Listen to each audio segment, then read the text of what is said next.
میں میرے سارے ٹیم میں جو بھی لوگ ہیں ان سب کا شکریہ ادا کرتا ہوں، بالخصوص ہمارے صمد بن عباس صاحب کا، فہد بن عباس صاحب کا، ہمارے نصیر غیاث صاحب کا، سعید صاحب کا، اور ہمارے چندرائن گٹا کے کارپوریٹر جناب وہاب صاحب کا، جو مسلسل میں کہوں گا کہ 1 مہینے سے زائد وقت گزر چکا ہے، جو ہماری یہ 5 لوگوں کی ٹیم اناج خریدتی ہے، یہاں تک لاتی ہے، پھر اس کی پیکنگ ہوتی ہے، تو 1 مہینے سے مسلسل یہاں پہ کیمپ کرے ہوئے ہیں۔ میں ان تمام کا بھی کافی ممنون و مشکور ہوں۔ اس کے علاوہ بھی میں میرا اخلاقی فرض سمجھتا ہوں کہ جتنے بھی اصحاب جنہوں نے ایسے وقت میں مدد کی ہے، چاہے وہ 2 بیگ ہونے دو، چاہے وہ 2000 بیگ ہونے دو، چاہے وہ 200 ہونے دو یا 20 ہونے دو، جنہوں نے بھی جو مدد کی ہے اس آزمائش کے وقت میں ان تمام کا بھی شکریہ ادا کرتا ہوں، اور اللہ سے دعا کرتا ہوں کہ اللہ ان کی اس خدمات کو قبول کرے۔ ہر کسی نے کیا، اور بالخصوص میں میرے حلقے میں جناب حمید صاحب کا، جو RR گروپ آف کمپنی کے ذمہ دار ہیں، بانی ہیں، انہوں نے بھی مختلف محلے جات میں اور چندرائن گٹے میں دل کھول کر امداد کی ہے، اناج کی تقسیم عمل میں لائی ہے۔ یہ قابل مبارکباد اقدام ہے۔ ان کے علاوہ کئی NGOs نے بھی کام کیا ہے، کئی انفرادی حیثیت میں بھی کام کیے ہیں لوگوں نے۔ تو بہرحال جس نے بھی، کسی نے دکھا کر کام کیا ہے تو کسی نے چھپا کر کام کیا ہے۔ دکھا کر کام کرنے والوں کا بھی شکریہ، چھپا کر کام کرنے والوں کا بھی شکریہ۔ اور میں پھر سے اپیل کروں گا سارے لوگ، قابل استطاعت لوگ جتنے بھی ہیں، ان سب سے کہ جو بھی جس سے بھی جو بھی بند پڑتا ہے وہ کریں، اور جتنا بھی کریں گے کم ہے۔ اس کے ساتھ ایک آخر میں یہ اپیل ضرور کرنا چاہوں گا کہ یہ اناج کی جو تقسیم میری جانب سے، سالار ملت ایجوکیشن ٹرسٹ کی جانب سے جو کی جا رہی ہے، اس پر سب سے پہلا اگر کسی کا حق ہے تو وہ بھوکے کا حق ہے، اور جس کے پاس اناج ہے، اگر وہ یہ کہتا ہے کہ میرے پاس نہیں ہے، تو میں یہ سمجھوں گا کہ اناج رکھ کر نہیں ہے کہنے والا ایک بھوکے کا حق چھین رہا ہے۔ تو میری ادباً درخواست ہے، گزارش ہے ان لوگوں سے جن کے پاس اناج ہے، وہ برائے مہربانی یہ اناج کو نہ لیں اور لوٹا دیں یہ کہتے ہوئے کہ ہمارے پاس اناج ہے، آپ دوسروں کو دیجیے۔ کیونکہ ہمارے شہر میں کئی ایسے عزت دار لوگ ہیں جو قطاروں میں نہیں کھڑے ہو سکتے، جو مانگ نہیں سکتے، جو پھر کر اناج جمع نہیں کر سکتے، اپنی عزت کے خاطر وہ شرمندہ ہو جاتے ہیں، پریشان ہیں۔ تو خدا را جن کے پاس اناج ہے وہ یہ نہ سمجھیں کہ اکبر صاحب کے پاس سے آ رہا ہے تو ہمارا حق ہے، نہیں۔ اکبر صاحب کے پاس سے جو آ رہا ہے اس پر بھوکے کا حق ہے، جس کے پاس ہے اس کا نہیں ہے۔ تو میں اپیل کرتا ہوں کہ ذرا اس پر بھی غور کریں، کیونکہ وائٹ راشن کارڈ جن کے پاس ہے ان کو 12 کلو چاول تو کیسے بھی مل رہا ہے، 2000 روپیے بھی مل رہے ہیں، 500 روپیے مرکزی حکومت، 1500 ریاستی حکومت کی طرف سے۔ لیکن بہت سے ایسے لوگ ہیں جن کے پاس راشن کارڈ نہیں ہے، تو ان تک اس اناج کو پہنچانا ہے ہمارا مقصد، کہ جن کے پاس کوئی امداد کا ذریعہ نہیں ہے، راشن کارڈ نہیں ہے۔ تو میں اپیل کرتا ہوں سارے لوگوں سے کہ آپ تھوڑا صبر کریں، اور رمضان کا مہینہ بھی آنے والا ہے، آ رہا ہے، اور ہم سب کو اس ماہ رمضان میں صبر کی تلقین دی گئی ہے، تو ہم کو صبر کرنا ہوگا، اور اس آزمائش کے وقت میں ایک دوسرے کا ساتھ دینا ہوگا۔ اور رمضان کے مہینے میں بھی ہم نے طے کیا ہے کہ ہم قریب 3000 لوگ کا کھانا بھی ہم حلقہ اسمبلی چندرائن گٹے میں روزانہ پکائیں گے، پیکٹوں میں ڈالیں گے، اور مختلف مقامات پر روزے داروں میں تقسیم کریں گے. تو یہ بھی کام ہم کر رہے ہیں. بہرحال جتنا ہو سکتا ہے ہماری ذات سے ہم نے کیا ہے. کام کا آغاز سب سے پہلے جب کیا تھا تو یہ سوچ کر ہم نے کیا تھا کہ چندرائن گٹے کے حلقہ اور دوسرے حلقوں میں تھوڑا بہت کچھ تقسیم کریں گے. تو کام کا آغاز ہوا تھا 50 لاکھ سے اور پھر بڑھتا گیا 1 کروڑ 25 لاکھ ہوا. پھر بعد میں اور بڑھا، بڑھتے بڑھتے آج 3 کروڑ سے زائد ہو چکے ہیں. میں کہوں گا کہ قریب 3.5 کروڑ روپیہ سالار ملت ایجوکیشن ٹرسٹ کی جانب سے میں نے خرچ کیا ہے اب تک بھوکوں تک اناج کو پہنچانے کے لیے. تو ہم جتنا ہو سکتا ہے اپنی جانب سے کر رہے ہیں. قریب 60,000 کے قریب پیکٹس اناج کے بنائے ہیں اور ابھی بھی ہمارے پاس ایسی پلاننگ ہم کرے ہیں کہ اگر یہ لاک ڈاؤن اگر آگے بھی بڑھتا ہے تو انشاءاللہ ہماری جانب سے جتنا ہو سکتا ہے ہم ماہ رمضان کے اختتام تک، عید تک اناج کی تقسیم کو جاری رکھنے کی ایک کوشش کر رہے ہیں. اور اگر اللہ راضی ہے اور اللہ ہم سے کام لینا چاہتا ہے تو انشاءاللہ ہم اس کام کو پوری ایمانداری کے ساتھ بھوکوں تک اناج کو پہنچانے کی کوشش کریں گے. اکبر صاحب، یہ مرکزی حکومت نے جو ہے لاک ڈاؤن کا اعلان کیا وداؤٹ پیریئر نوٹس، پھر اس میں توسیع کی نوٹس کے بغیر عوام کو اچانک، پھر ریاستی حکومت نے بھی اس میں 7 مئی تک توسیع کی ہے.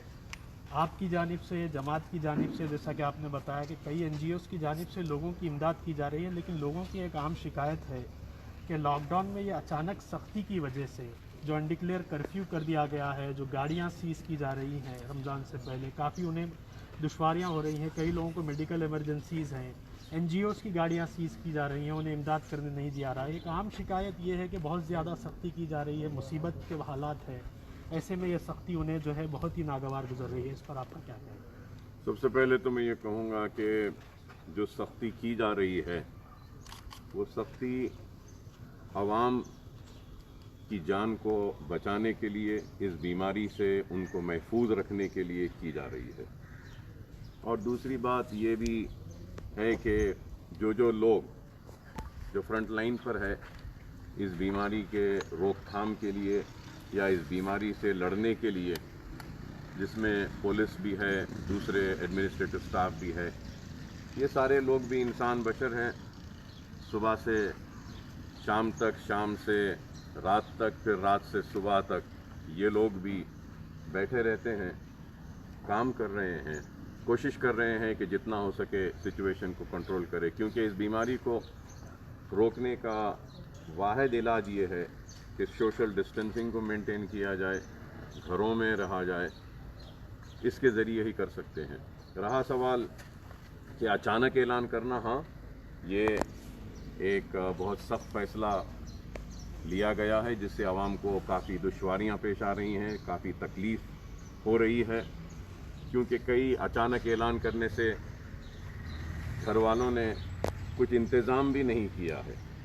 تو اس تعلق سے حکومت کو بھی غور کرنا چاہیے. ایک طرفہ بند کر دینے سے ہی مسئلے کا حل نہیں ہوگا. لوگ پریشان ہیں، اناج نہیں ہے، بھوکے ہیں، اور اس کے علاوہ ڈائبٹیز کے پیشنٹ سے دواؤں سے محروم ہیں، بی پی کے پیشنٹ سے دواؤں سے محروم ہیں، کئی دل کے امراض میں متاثر ہیں، کئی امراض میں متاثر ہیں لوگ، ان کے پاس دوائیاں نہیں ہیں. تو حکومت کو چاہیے کہ اس پر بھی غور کریں اور کس طریقے سے دوائیں پہنچائی جا سکتی ہیں وہ بھی غور کرنا چاہیے.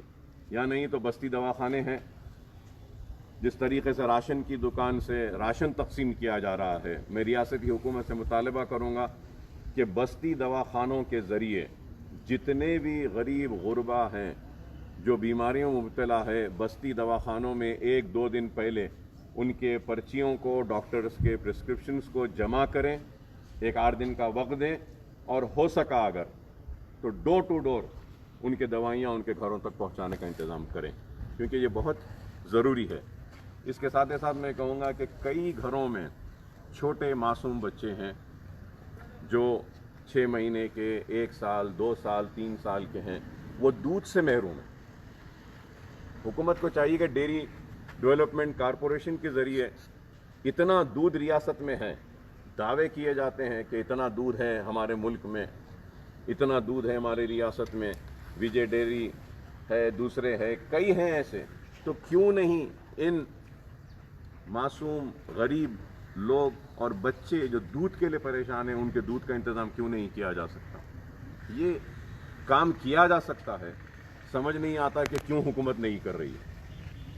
करना चाहिए, इन नुकात पे गौर करना चाहिए। सोशल मीडिया पर भी मैंने ये तबसरे देखे हैं और मेरा अपना भी ये तजिया है कि जब भी वज़ीर आज़म टीवी पर आ रहे हैं, आवाम से ताउन तलब कर रहे हैं, लेकिन मरकज़ी हुकूमत की दस्तूरी ज़िम्मेदारी है कि वो अपना दस्ते ताउन गरीबों मजबूरों तक पहुँचाए, लेकिन ऐसा नहीं हो रहा है। इस पर आपका क्या तबसरा? हाँ, ये बात बिल्कुल सही है कि ये ऐसा वक्त है कि निकलना है, और हम देखते हैं कि यूनाइटेड स्टेट्स ऑफ अमेरिका के जो सदर हैं, वहाँ के जो प्रेसिडेंट है जनाब ट्रम्प साहब, वो रोज़ाना रात में हिंदुस्तान के टाइम के हिसाब से रोज़ाना रात में 2-3 बजे वो मीडिया में आते हैं, प्रेस से मुलाकात करते हैं, सवालात और जवाबात, सवालात लेते हैं, जवाबात देते हैं। लेकिन हमारे प्राइम मिनिस्टर नहीं आते हैं। क्यों नहीं आते हैं, क्यों नहीं बोलते हैं कि क्या करने वाले हैं, मुझे नहीं मालूम। मैं समझता हूं कि जितने भी जिम्मेदारान हैं उनको निकल कर आगे आना पड़ेगा कि आवाम की तकालीफ में, ऐसे वक्त में, आवाम की मुसीबत के वक्त अनाज के गोदाम भरे पड़े हैं, चावल भरा पड़ा है, लेकिन वो तकसीम नहीं हो रहा है। तो ये बड़ी अफसोस की बात है कि कितने परेशान हैं, इनको एहसास नहीं है, गरीब की परेशानी का एहसास नहीं है। कई वाक़यात हमने देखे हैं। एक तस्वीर सोशल मीडिया पे आई है कि दूध गिर गया है, एक कोने में कुत्ते दूध पी रहे हैं, तो एक आदमी उस दूध को उठा रहा है। हमारे हलके में भी हमारे लोगों ने, हमने देखा है कि किस तरीके से 2 लोग जो सड़ी हुई तरकारी को जब एक तरकारी फरोश ने एक कोने में फेंक कर चला जाता है, तो एक मियाँ बीवी मोटरसाइकिल पे रुकते हैं और बीवी आगे बढ़ के जाती है और सड़ी हुई तरकारी में से कुछ तरकारी चुन कर लेकर जा रही है। उसकी भूख का यह आलम है। तो ये चीज़ों पे गौर करना चाहिए, सिर्फ बातें करने से नहीं होगा। अब ये वक्त है कि निकलना होगा आगे, और जितने गोदामों में जो कुछ भी है वो बांटना होगा, तकसीम करना होगा गरीबों को, और ये ज़रूरी है। ये रियासती हुकूमत की जानिब से किराएदार मकानदार से मुताल्लिक़ एक पॉलिसी बनाई है 3 महीने का किराया डिफर करने का, लेकिन लोगों का ये ख्याल है कि क्यों नहीं रियासती हुकूमत बरक़ी के बिल्स माफ़ कर रही है, वाटर चार्जेस क्यों नहीं माफ़ कर रही है, इस तरह की रियायतें, टैक्स में क्यों एग्जम्पशन नहीं दिया जा रहा है। ऐसे हालात में रियासती हुकूमत खुद आगे बढ़ के लोगों की क्यों मदद नहीं कर रही? देखिए, रियासती हुकूमत तो कर रही है, और तनकीद बराए तनकीद करना सही नहीं होता है। मैं कहूँगा कि KTR साहब बिलखुसूस मुसलसिल घूम रहे हैं, फिर रहे हैं, KCR साहब भी मीटिंग्स ले रहे हैं, और रियासती हुकूमत की जानिब से वाइट राशन कार्ड होल्डर्स को 1500 रुपये भी दिए गए हैं, और एक नया हॉस्पिटल भी गच्ची बोली के पास भी आ रहा है। इस काम तो हो रहा है, लेकिन मैं समझता हूँ कि और काम करना चाहिए। और ये फैसला कि एक के मुंह से निवाला खींचना और दूसरे के मुंह में निवाला डालने वाला है कि किराया, मकान मालिक किराया हासिल ना करें और 3 महीने तक। तो सवाल ये है कि कई ऐसे मकान के मालिकीन हैं जिनका गुजर बसर किराए पे होता है। अगर उनको किराया नहीं मिलेगा तो फिर उनका घर कैसे चलेगा? अगर उनसे किराया नहीं लेने की बात कर रहे हैं आप, अगर मैं मकानदार हूं तो मुझसे कह रहे हैं कि अकबर साहब आप किराया मत लीजिए, ठीक है मैं नहीं लेता हूं, तो गवर्नमेंट से प्रॉपर्टी टैक्स माफ करिए आप। वो नहीं करेंगे, और फिर आप एक सीलिंग लगाइए कि वो घर जिसके किराए 10,000 से नीचे हैं, 10,000 से नीचे हैं, उनको डिफर करिए आप। 10,000 के जो नीचे जो है उनको देने का लुज़ूम बनाइए, और या कुछ सहूलत नहीं दीजिए, और उससे बढ़कर जो है उनसे बोलिए कि उनसे ना लें। लेकिन हर एक से ये कहेंगे कि कैसे होगा कि आज आप इंडस्ट्री आज पूरी ठप है, पावर कंजम्पशन कम है, वाटर कंजम्पशन कम है, तो मैं हुकूमत से मुतालबा करूँगा कि वो ऐलान कर दें कि इतने यूनिट्स तक बिल नहीं लिया जाएगा किसी से पावर का, इतने यूनिट्स तक पानी का बिल नहीं लिया जाएगा, ये प्रॉपर्टी टैक्स नहीं लिया जाएगा। अरे आप ये ऐलानात करिए, नहीं एक ही को करना है।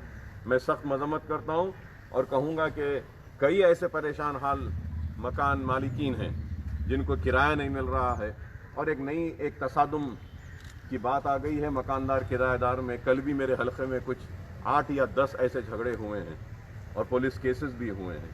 तो हुकूमत को चाहिए कि फिर से इस पर गौर करें और ज़रूरी अहकामात जिसके ज़रिए किराएदार भी खुश हो, मकानदार भी खुश हो, ऐसा कुछ फैसला लेना चाहिए। इनके मुंह से निवाला खींचकर इनके मुंह में डालना ये गलत है।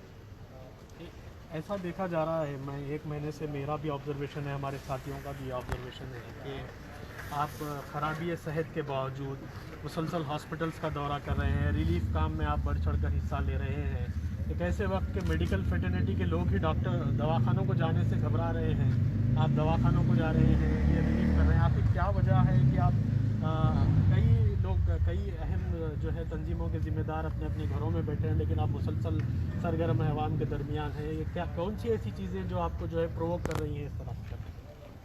देखिए, मेरी ज़िंदगी जो मैं आज जी रहा हूँ, ये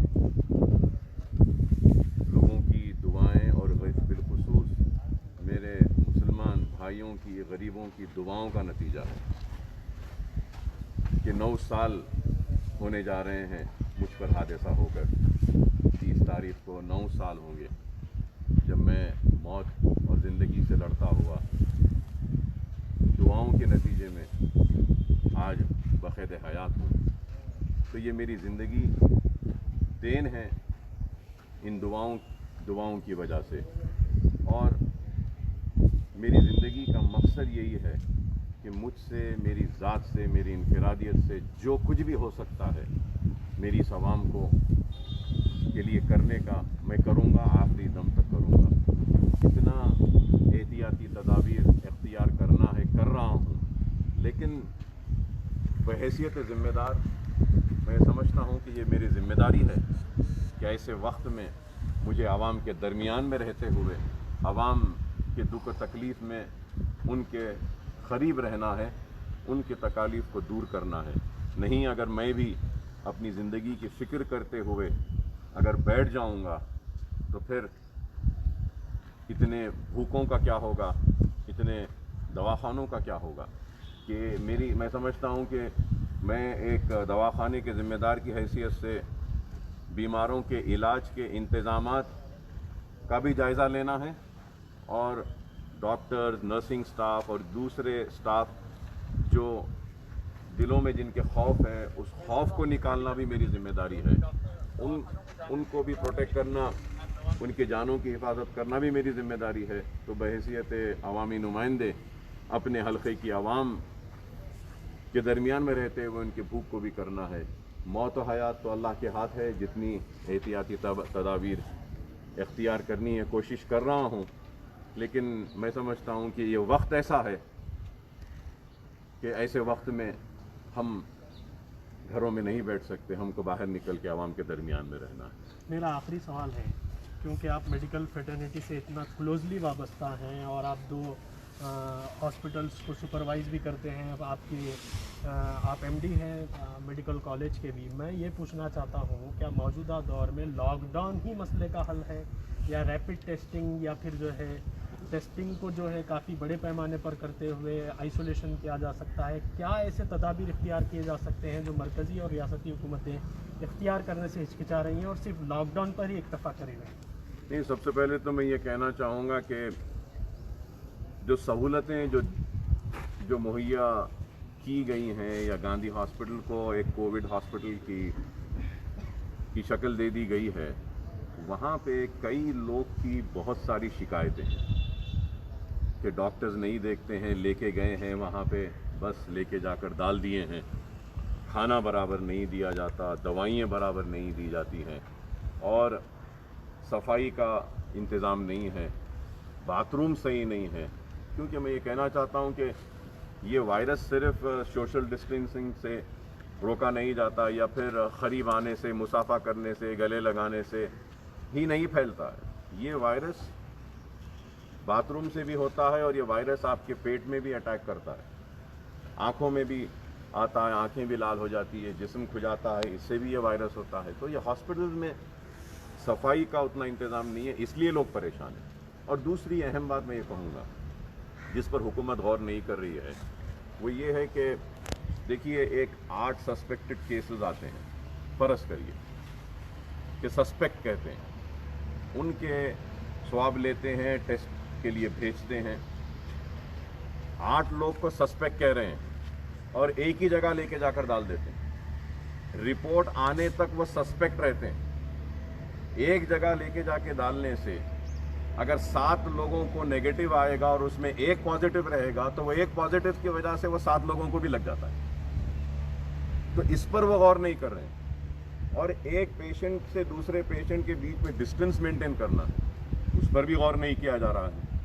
लेके जाकर वो चार मीनार दवाखाने में वहाँ पे डाल दिए, वहाँ पे सहूलतें नहीं थी। मैं ये कहूँगा कि आप जिस तरीके से, मुबारकबादी देता हूँ हुकूमत को कि आपने गच्चीबौली पे किया है। ये रियासत का सेक्रेटेरिएट खाली है ना, पूरा सामान निकल गया है, कुछ नहीं है। वहाँ पे सेक्रेटेरिएट में फ़िलहाल आप जो है सो कोविड का हॉस्पिटल कन्वर्ट कर दीजिए, सेक्रेटेरिएट को क्वारंटीन की जगह बना दीजिए, सेक्रेटेरिएट की कैंटीन को यूज़ करिए। क्यों नहीं यूज़ कर रहे हैं आप उसको? खाली है ना वो भी, उसको यूज़ करिए। कि ऐसा हो गया है कि लोग डर रहे हैं, नहीं ले जाके अगर गांधी में डाल दिए तो कह रहे हैं कि जेल बेहतर है।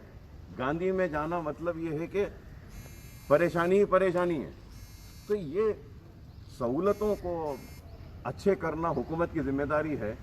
टेस्ट भी और बढ़ाना चाहिए कि सिर्फ इतने कम टेस्ट से नहीं होगा, हमको टेस्ट भी बढ़ाना चाहिए। और सबसे अहम बात यह है कि जो बीमार लोग हैं, हुकूमत के अहकाम के बाद पूरे प्राइवेट हॉस्पिटल, दूसरे हॉस्पिटल्स को बंद करना पड़ा। अब ये पेशेंट्स कैसे जाएं ये सवाल है कि पूरे दवाखानों में ओपीज़ को बंद कर दो बोले हैं आप। अरे आप कुछ गाइडलाइंस लाइए, ओपीज़ को, आउट पेशेंट को दोबारा स्टार्ट करिए। और ये हॉस्पिटल्स जितने जो नुकसान में हैं उनको भी जो आरोग्यश्री के ड्यूज़ हैं उसको क्लियर करिए। आप एक कॉन्फिडेंस बूस्ट करिए और जितने भी प्रोटेक्टिव गेयर है वो गवर्नमेंट की तरफ से प्रोवाइड करिए। ये काम नहीं हो रहा है, लेकिन मैं ये ज़रूर कहूँगा कि अगर हालात अगर बद से बदतरीन होते हैं, ख़राब होते हैं और केसेस का इजाफा होता है, तो ओवैसी ग्रुप ऑफ हॉस्पिटल्स के डॉक्टर्स, नर्सिंग टीम और दूसरी टीम भी तैयार है। हम भी हमारी तरफ से जो भी इक़दाम करना है जानों को बचाने के लिए, हमने पूरी मुकम्मल तैयारी की है। और मैं ये कहूँगा कि प्राइवेट सेक्टर में किसी ने भी इतनी गैर मामूली तैयारी नहीं की जितनी तैयारी ओवैसी ग्रुप ऑफ हॉस्पिटल से हमने की है। हम इस वायरस से लड़ने के लिए तैयार हैं, रेडी हैं। जब भी हुकूमत की जानिब से पेशकश किया जाएगा कि आप भी अपना ताउन करें, तो हम अपना मुकम्मल ताउन देने के लिए तैयार हैं। रमज़ान के लिए अपील भी करें, बच्चों के लिए, नौजवानों के लिए अपील रमज़ान के लिए। माह रमज़ान का आगाज़ भी होने जा रहा है, तो मैं आवाम से और बिलखुसूस नौजवानों से अपील करता हूँ कि वो घरों में रहें, घरों में इबादत करें। और ये वक्त है अल्लाह को राज़ी करने का, कि अल्लाह का जलाल है या अल्लाह का अज़ाब है या अल्लाह का गुस्सा है जो इस तरीक़े से आया है कि सारी दुनिया थम गई है, रुक गई है। तो हमको इस माह रमज़ान कि अपने रोज़ों के ज़रिए, अपनी इबादतों के ज़रिए, अपनी कुरान ख़ानी के ज़रिए अल्लाह को राज़ी करना होगा। अल्लाह की बारगाह में झुककर सजदा रेज़ होकर अपने गुनाहों से तौबा करना होगा और अल्लाह से दुआ करना होगा कि अल्लाह ये हालात का इख्तिताम करे और इन जो मुश्किलात से गुज़र रहा है हर इंसान उसको ख़त्म करे और ये वायरस को ख़त्म करे और हम सबको एक दूसरे की मदद करने की तौफीक व हिदायत अता फरमाए। मैं नौजवानों से अपील करूँगा कि खुदा के लिए, अल्लाह के लिए रमज़ान के महीने में रातों में इधर उधर मत घूमिए। आप अगर घूमेंगे और बीमारी को लेकर घर में आएंगे तो आपकी वजह से घर के बुजुर्गों की जानों को खतरा होगा, क्योंकि बूढ़े जिस्म कमज़ोर होते हैं और जल्दी ये वायरस उनको अटैक करता है। तो मेरी नौजवानों से दरख्वास्त है कि वो बाहर घूमना फिरना ज़रा कम करें और इबादतों पे तवज्जो दें और एक दूसरे की मदद करें। मैं हर किसी से कहूँगा कि कम से कम इस रमज़ान के महीने में अपना रोज़ा खोलने से पहले अपने पड़ोसियों के बारे में मालूमात हासिल कर लें कि अगर कोई पड़ोसी भूखा है तो पहले अपने पड़ोसी का रोज़ा खुलाओ, पड़ोसी की भूख मिटाओ, उसके बाद अपना रोज़ा खोलो। ये मैं अपील करना चाहता हूँ हर एक से। उम्मीद करूँगा कि हर कोई, मेरा हर मुसलमान भाई इस बात पे अमल करेगा कि अगर आपका पड़ोसी अगर हिंदू भी है और वो भूखा है तो उसको पहले खाना खिलाओ और उसके बाद अपना रोज़ा खोलो। हमको आपस में एक दूसरे की मदद करने का वक्त है। उम्मीद करता हूँ कि हम सब मिलकर लड़ेंगे और इसका मुकाबला करेंगे और इस बीमारी को ख़त्म करेंगे, क्योंकि मैं समझता हूँ कि यह मसला सिर्फ महीने 2 महीने का नहीं है। बीमारी पे काबू पाया जा सकेगा, लेकिन उसके बाद जो मसाइब और मुश्किलात आने वाले हैं, किसी को ख्वाब गुमान में भी नहीं होगा कि क्या हालात आने वाले हैं। नहीं मालूम कितने इंडस्ट्रीज़ बंद हो जाएंगे, नहीं मालूम कि कितनों की नौकरियां चले जाएंगी, नहीं मालूम कि कितने बेरोज़गार हो जाएंगे, नहीं मालूम कि कितने घरों में आ जाएंगे। बहुत से मसाइल होने वाले हैं। सब्र के साथ साथ मैं कहूँगा कि वक्त है किफ़ायत शारी का। हर वक्त अगर आप 1 रुपया खर्चते थे, अगर अब 20-25 पैसे में अगर काम निकल जाता है तो काम निकालिए। 75 पैसे को बचाने का वक्त है, क्योंकि नहीं मालूम कि हालात कैसे होने वाले हैं। हम देख रहे हैं कि कई नौकरियां जा रही हैं, कई न्यूज़ चैनल्स में देख रहे हैं, अखबारात में देख रहे हैं, दवाखानों में देख रहे हैं, इंडस्ट्रीज़ में देख रहे हैं कि निकालते जा रहे हैं नौकरियों को। तो ये वक्त बहुत नाजुक है, न सिर्फ अब बल्कि आने वाले 6 महीने भी हमारे मुल्क के लिए, हमारी रियासत के लिए और हमारे शहर के लिए और हमारे मुल्क, रियासत व शहर में बसने वाले हर फर्द के लिए आजमाइश का वक्त है। तो हमको तैयार होना है। अब तो इस वायरस से लड़ना है। ये वायरस ख़त्म होने के बाद जीने के लिए, रोज़ी रोटी के लिए लड़ना पड़ेगा। तो उसके लिए भी हमको तैयार होना होगा। तो मैं अपील करूँगा कि ये वक्त है एक दूसरे की मदद करने का, सब्र के साथ रहने का और अल्लाह को राज़ी करने का।